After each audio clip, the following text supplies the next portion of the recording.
Tense, it's a confusing topic. जी हाँ, English grammar में ये सब बहुत ज़्यादा कंफ्यूजन वाला टॉपिक रहता है, लोग इसमें अक्सर कंफ्यूज हो जाते हैं। लेकिन आज मैं इसको लेकर आई हूँ ताकि आप बेसिक टेंस जो है इंग्लिश में आप सीख सके। वैसे टेंस का क्या डेफिनेशन है, पहले हम लोग उसको देखते हैं, ठीक, जो लिखी हुई रहती है किताबों में। देखिए टेंस क्या है, the tense of the verb show the times of action, it shows whether the actions take place in the present times और द पास्ट टाइम्स और द फ्यूचर टाइम। बोल रहा है टेंस जो है वो हम लोगों को क्या बताता है, हम लोगों को समय के बारे में बताता है ना। समय, जो काम हम लोग किस समय कर रहे हैं, या प्रेजेंट में कर रहे हैं, या पास्ट में कर रहे हैं, या हम फ्यूचर में कर रहे हैं। दूसरे शब्दों में हम लोग ये बोल सकते हैं कि क्या वो काम अभी हो रहा है, या वो काम हो चुका है, या फिर वो काम होने वाला है। थोड़ा कंफ्यूजन लग रहा है, चलिए इसको थोड़ा और इजी बनाते हैं। देखिए नमस्कार, मैं हूँ रीता, आप सबका मेरे चैनल पे बहुत बहुत स्वागत है। तो चलिए देरी ना करते हुए वीडियो को शुरू करते हैं। टेंस कुछ भी नहीं है, टेंस कुछ भी नहीं है, टेंस समय को बताता है। समय बस वही थोड़ा कॉम्प्लिकेटेड टर्म्स है। टेंस एक्चुअली लैटिन वर्ड से डिराइव्ड है, जिसको हम लोग टेम्पस, क्या है, टेम्पस। तो जो टेंस है वो टेम्पस से आया है, इसीलिए इसको हम लोग टेंस बोलते हैं। लेकिन एक्चुअली टेंस का साधारण तौर पे आप समझिए मतलब तो ये क्या होता है, समय को बताता है। तो हम लोगों को टेंस से क्या पता चलता है, दो चीज पता चलता है, ठीक है। एक जो है वो है समय का पता चलता है, दूसरा जो है काम कब हो रहा है, ठीक है, उसके बारे में हम लोगों को पता चलता है। वर्ब को समझने के लिए हम लोगों को टेंस जानना भी बहुत ज्यादा जरूरी है। मीन्स टेंस को समझना जरूरी है, क्योंकि हम लोग किस समय काम कर रहे हैं। टेंस मतलब क्या होता है, टेंस मतलब हम लोगों को पता चलता है कि क्रिया का समय, ठीक है, हम लोग जो काम कर रहे हैं उसका समय। जैसे कि कब काम हो रहा है, कब काम होगा, कब काम हो रहा था, ये सब सारे चीज जानने के लिए टेंस को जानना जरूरी है। हम लोग अगर साधारण तौर पे टेंस को अगर देखें तो टेंस जो है वो तीन प्रकार के होते हैं, ठीक।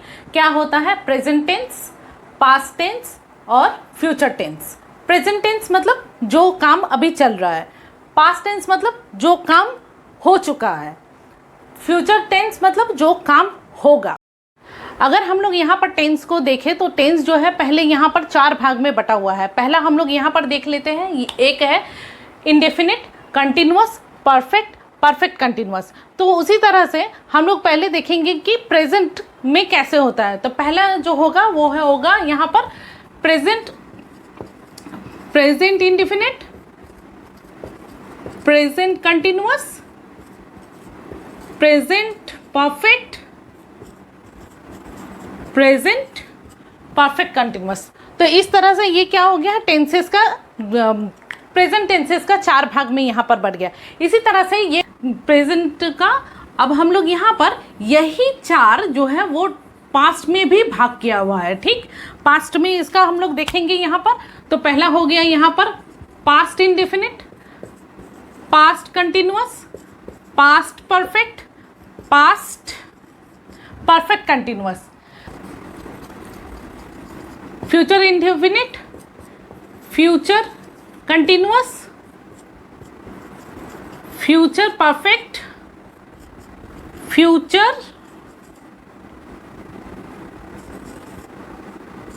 Perfect continuous.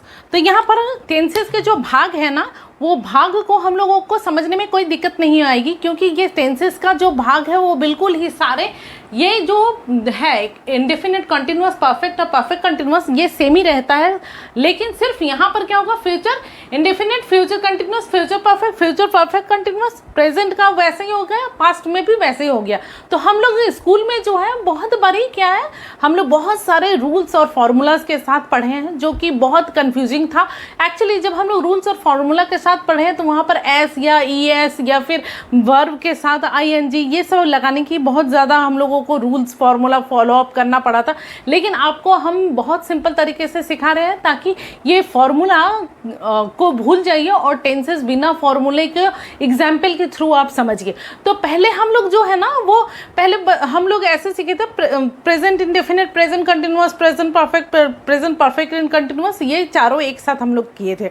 लेकिन यहाँ पर हम लोग ऐसे नहीं सीखेंगे, यहाँ पर हम लोग थोड़ा उल्टा करके सीखेंगे। हम लोग पहले यहाँ पर प्रेजेंट इंडेफिनिट ही सीखेंगे, फिर पास्ट इंडेफिनिट सीखेंगे, फिर फ्यूचर इंडेफिनिट। मतलब इंडेफिनिट एक जगह पे, कंटिन्यूअस एक जगह पे, परफेक्ट एक जगह पे, परफेक्ट कंटिन्यूअस एक जगह पे, ताकि समझने में कोई प्रॉब्लम ना हो। तो चलिए फिर से हम लोग यहाँ पर आते हैं, प्रेजेंट इंडेफिनिट को समझते हैं कि एक्चुअली प्रेजेंट इंडेफिनिट किसको बोला जाता है। प्रेजेंट इंडेफिनिट को हम लोग यहाँ पर समझेंगे। प्रेजेंट इंडेफिनिट को हम लोग दो तरीके से यहाँ पर समझ सकते हैं। एक जो है वो साधारण तौर पे और रोज़मर्रा की हम लोगों की आदत रहती है, उसको हम लोग प्रेजेंट इंडेफिनिट में हम लोग समझेंगे। कुछ एग्जाम्पल के थ्रू हम लोग यहाँ पर देखते हैं, जैसे कि he plays cricket, we eat rice, she dance. यहाँ पर ये तीनों जो सेंटेंसेस हैं ये अक्सर ही करते रहते हैं। हम लोग अक्सर भात खाते रहते हैं, हम लोग अक्सर ही क्रिकेट खेलते हैं। तो इस तरह से हम लोग ये अक्सर ही करते हैं, ये हम लोगों की आदत है।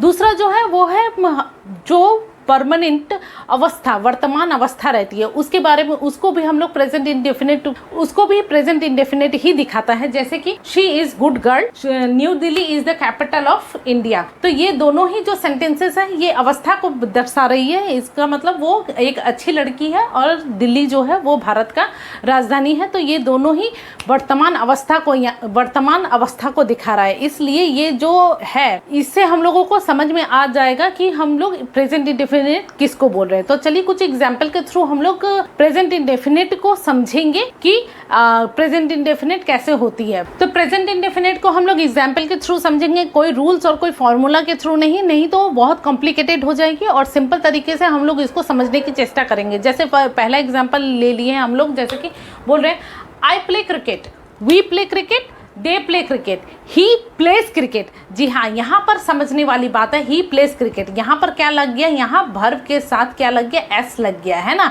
तो ये जो ही जो है वो है थर्ड पर्सन सिंगुलर नाउन। ठीक, थर्ड पर्सन सिंगुलर नाउन में ही हम लोग एस या ई एस लगाएंगे। सिंगुलर नाउन के साथ हम लोग एस या ई एस लगाते हैं। हम लोग यहाँ पर पास्ट इंडेफिनिट के बारे में जानेंगे। पास्ट इंडेफिनिट प्रेजेंट इंडेफिनिट से बहुत ज़्यादा सिंपल है, यहाँ पर कोई कॉम्प्लिकेशंस नहीं है।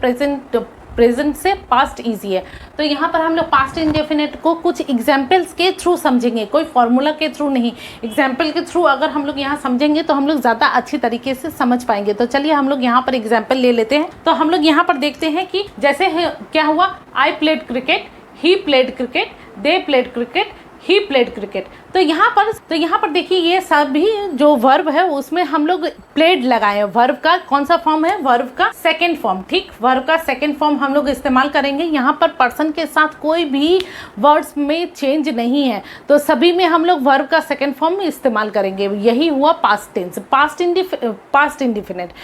यही हुआ पास्ट इंडिफिनिट। पास्ट इंडिफिनिट मतलब जो काम हो चुका है, जो काम हुआ है, ठीक है, जो अतीत में जो काम हो चुका है। फ्यूचर इंडेफिनिट को हम लोग यहाँ पर समझेंगे। फ्यूचर इंडेफिनिट जो है वो ऐसी घटना को दर्शाता है, ऐसी घटना को बताता है जो घटना भविष्य में घटने वाली है, जो घटना भविष्य में घटने वाली है। तो आइए हम लोग यहाँ पर कुछ सिंपल सेंटेंसेस के थ्रू फ्यूचर इंडेफिनिट को हम लोग यहाँ पर समझेंगे। फ्यूचर इंडेफिनिट में I will play cricket, you will play cricket, he will play cricket, they will play cricket. तो यहाँ पर हम लोग क्या देखेंगे, हम लोग देखते हैं कि यहाँ पर सभी जो है विल प्ले,